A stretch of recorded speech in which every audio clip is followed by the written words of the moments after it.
میری بیٹی کا نام زنیرہ ہے، اس کا کیا مطلب ہے؟ نام آپ نے رکھا، نام مطلب میں بتاؤں؟ تماشا دیکھیں یار نام آپ رکھتے ہیں، مطلب مجھ سے پوچھتے ہیں کیا یہ نام رکھنا ٹھیک ہے؟ جی ٹھیک نہیں ہے، اس لیے کہ یہ لفظ میں نے عربی زبان میں زیبرا تو پڑھا ہے، زنیرہ نہیں پڑھا میں نے، تو یہ نام درست نہیں ہے۔ بھئی کوئی اچھا سا نام یہ ہے کہ اس میں حضور اکرم صلی اللہ علیہ وسلم کی بیٹیاں ہیں، حضور کی بیویاں ہیں، صحابیات ہیں۔ مثلا رملہ نام ہے حضور کی بیوی کا، جو ابو سفیان کی بیٹی تھی، آپ کی بیوی تھی، انہی کا نام ام حبیبہ بھی ہے۔ ان ناموں میں سے کوئی رکھے حضور کی بیویوں میں سے۔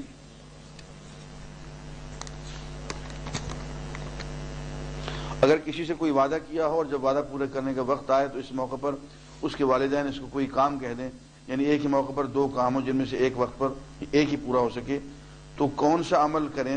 وعدہ پورا کریں یا پھر والدین یا وہ کی اطاعت، یا وہ وعدہ پورا کرنے سے منع فرما دیں تو کیا کرنا چاہیے؟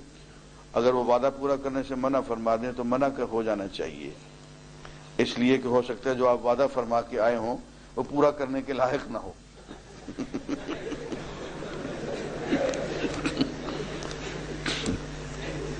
سفر کی نماز کے بارے میں بتائیں، اس میں کچھ فاصلے اور دن کا بھی حساب ہوتا ہے یا نہیں؟ وہ سفر جو آپ 80 کلومیٹر یا اس سے زیادہ کر رہے ہوں وہ سفر شمار ہوتا ہے۔ راستے میں آپ قصر کریں گے، جاتے ہوئے بھی آتے ہوئے بھی۔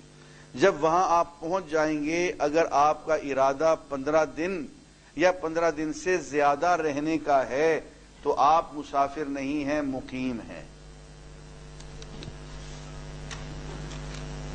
کیا نماز بالکل نہ پڑھنے سے بہتر ہے کہ صرف فرض نماز ادا کر دی جائے؟ جی ہاں ایسا ہی ہے۔ اگر یہ طے کیا ہے کہ بالکل نہیں پڑھنی تو اس سے بہتر ہے کہ فرض پڑھ لی جائے۔ کیا حضور کی سنت پر عمل نہ کرنے سے گناہ ہوتا ہے یا نہیں؟ ہاں، گناہ ہے ہی حضور کی سنت سے ہٹنے کا نام۔ گناہ کی اگر تعریف کریں، حضور کے طریقے سے ہٹنے کا نام گناہ ہے، اور حضور کے طریقے پہ چلنے کا نام دین ہے۔ کیا کسی کمرے میں کوئی تصویر موجود ہو یا کوئی ڈیکوریشن پیس ہو، خواہ وہ کہیں بھی ہو، نماز قبول ہوگی یا نہیں؟ بات یہ ہے کہ ڈیکوریشن پیس جو آپ بتا رہے ہیں غالباً وہ کوئی بت ہوگا، اس کے ہوتے ہوئے تو نماز قبول ہونے کا کوئی سوال نہیں رہے گی۔ تصویر کی بات تو بھائی یہ ذرا سا جھگڑے کا مسئلہ ہے۔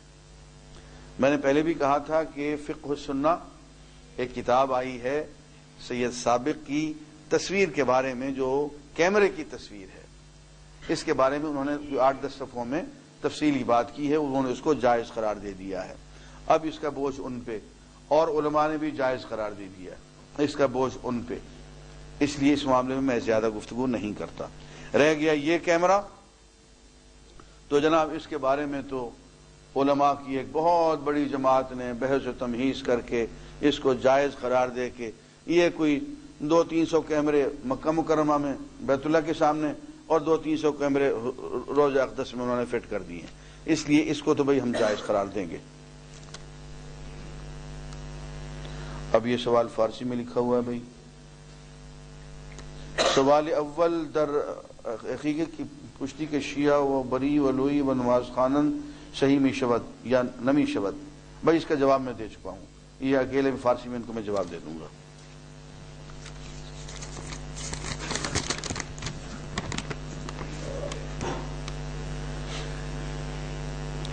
یہ پھر وہی سوال ہے کہ شب قدر وہاں تھی سعودی عرب میں کہ یہاں تھی؟ دونوں جگہ پہ تھی۔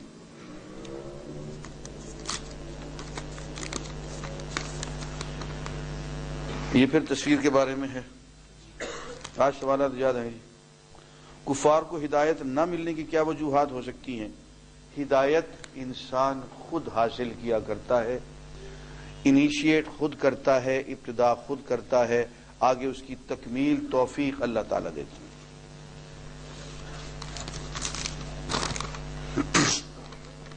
ریٹائرمنٹ کے بعد ایک شخص کو 3 لاکھ روپے ملتے ہیں، ہمیں دے دے، ہم وہ سیرت کا کام کر رہے ہیں۔ ریٹائرمنٹ کے بعد ایک شخص کو 3 لاکھ روپے ملتے ہیں، نہ وہ کوئی کاروبار کر سکتا ہے، نہ کوئی اولاد کمانے والی ہے، یعنی اور کوئی ذریعہ آمدنی نہیں ہے۔ اگر وہ شخص 3 لاکھ روپے بینک میں رکھ کر منافع حاصل کرے تو کیا یہ بھی سود کے زمرے میں آئے گا؟ جی یہی سود کے زمرے میں آئے گا۔ سود کسی اور چڑیا کا نام نہیں ہے، اسی کو ہی سود کہتے ہیں۔ جی آپ کا یہ نکاح، اچھا جی، بعد نماز جمعہ ریحان اکبر خواجہ صاحب کا عقد نکاح ہونا ہے، دعائے خیر کریں کہ انجام بخیر ہو ان کا۔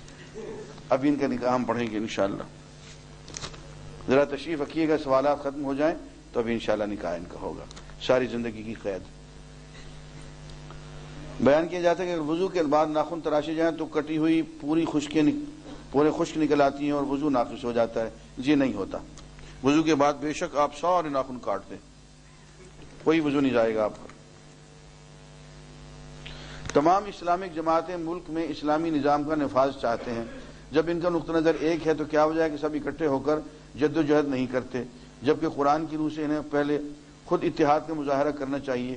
جو خود اکٹھے نہیں ہوتے وہ قوم کو اکٹھا کیسے کریں گے؟ جناب بات یہ اکٹھے کیوں نہیں ہوتے؟ اس وقت زندہ ہیں میرے ایک بزرگ، بہاولپور میں ہیں، مفتی قاضی رشید احمد صاحب، میرے استاد ہیں اور جامع مسجد بہاولپور کے وہ سال ہر سال خطیب رہے ہیں۔ وہ اپنی ایک آپ بیتی ایک واقعہ بتاتے ہیں، کہتے ہیں بہاولپور میں ایک مولوی صاحب آئے، بہت مشہور نام ہے مولوی صاحب کا۔ انہوں نے قرآن مجید کا درس دیا اور درس دیتے ہوئے انہوں نے اس آیت کا ترجمہ کیا، قل انما انا بشر مثلکم، اے نبی تم کہہ دو کہ ما انا بشر مثلکم، میں تم جیسا بشر نہیں ہوں۔ کہنے لگے انہوں نے جب یہ درس دیا تو میں نے ان سے کہا، اس زمانے میں کہتے طالب علم تھے، کہ حضرت یہ ترجمہ تو آج تک کسی نے نہیں کیا، جو آپ نے کیا ہے یہ تو آج تک کسی عالم نے نہیں کیا، تو اس کی کوئی سند ہے؟ کہنے لگے ہاں میرے پاس ہے۔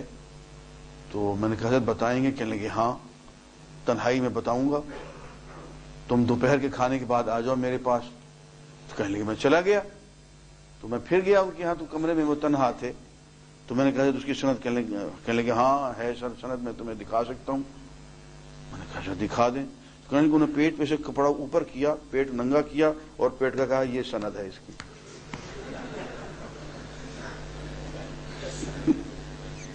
یہ واقعہ ہے، یعنی لطیفہ نہیں ہے، یہ واقعہ ہے۔ چونکہ نواب مرحوم وہ اسی قسم کے بات سننا چاہتے تھے اور اسی بات پہ پیسے ملتے تھے، تو یہی کیا انہوں نے۔ عزیزان گرامی، یہ جماعتیں اکٹھی اس لیے نہیں ہوتی کہ ان کے پاس یہ سند موجود ہے۔ اگر اخلاص ہو تو ہر شخص پیچھے مقتدی بننا چاہتا ہے، اور اگر اخلاص نہ ہو تو ہر شخص امام بننا چاہتا ہے۔ سارے ہی امام ہوں تو پھر جماعت تو نہیں ہوگی۔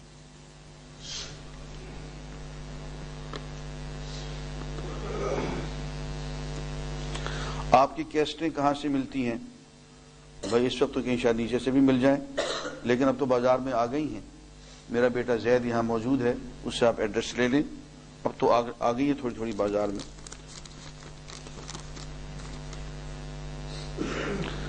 رات کو بجلی بند ہونے کی وجہ سے خواتین دعا سے محروم ہو گئیں، آپ سے گزارش ہے کہ رات والی دعا دوبارہ کروا دیں۔ یہ بڑا مشکل ہے، تو وہ ہم نے نماز کے بعد تھوڑی سی کر لی، پھر کبھی موقع ہوا تو انشاءاللہ کریں گے۔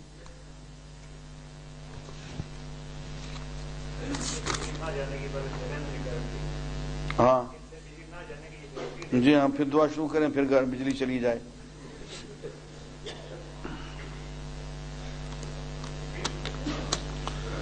اللہ تعالیٰ نے انسان کو اشرف المخلوقات بتایا ہے، جبکہ بعض شعراء حضرات اپنی نعتوں میں انکساری کی خاطر اپنے آپ کو سگے در مصطفیٰ کہتے ہیں۔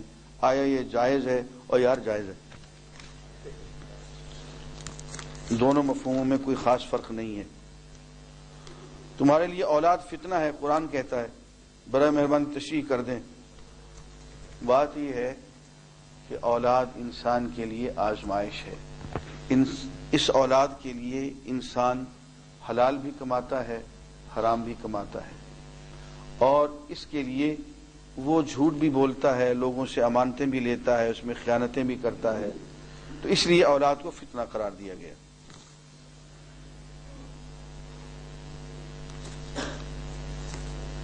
آپ علماء دیوبند کی بات کو بکواس کہتے ہیں، میں نے کبھی نہیں کہا بھائی۔ علماء دیوبند تو میرے استاد ہیں،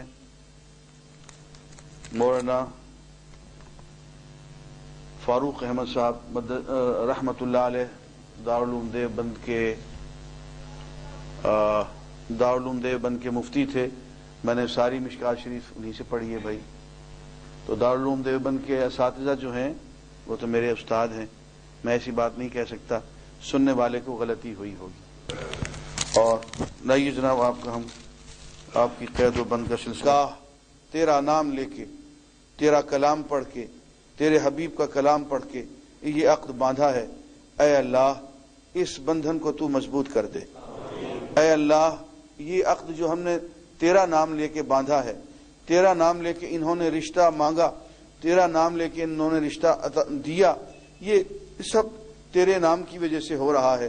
اے اللہ تو ان دونوں بچوں کو اپنے نام کی حیا، اپنے نام کی لاج رکھنے کی توفیق عطا فرما دے۔ ایسا نہ ہو کہ تیرا نام لے کے یہ رشتہ کریں اور اس کے بعد وفا کی بجائے جفا کریں۔ اے اللہ انہیں ہر جفا سے، ہر زیادتی سے، ہر بے وفائی سے، ہر بے مروتی سے تو اپنی پناہ میں لے لے۔ یہ ایک دوسرے کے ساتھ دل سے محبت کریں، نبھا کریں، پیار کریں، اور یہ رشتہ صرف دو افراد کا نہ ہو بلکہ دونوں خاندانوں کا ہو، صرف ان دونوں کے لیے باعث برکت نہ ہو، دونوں خاندانوں کے لیے باعث برکت ہو۔ اے اللہ ان کو نیک اور صالح اولاد نصیب فرما دے، ایسی اولاد جو تیرے حقوق اور تیرے بندوں کے حقوق جاننے والے ہوں، جو اولاد کے حقوق اور والدین کے حقوق جاننے والے ہوں، جو تیرا کلام پڑھنے والے، پڑھانے والے ہوں، تیرا دین سیکھنے اور سکھانے والے ہوں، جو پوری انسانیت کے لیے روشنی کا مینار ہوں۔ اے اللہ انہیں ایسی اولاد جو ان کی چاہنے والی ہو، ان کی وفادار اور فرمانبردار ہو، ایسی اولاد انہیں نصیب فرما دے۔ ربنا تقبل منا انك انت السميع العليم وتب علينا انك انت التواب الرحيم وصلى الله على حبيبه محمد وعلى آله واصحابه اجمعين آمین برحمتك یا ارحم الراحمین۔ مبارک بھئی آپ حضرات کو، اللہ تعالیٰ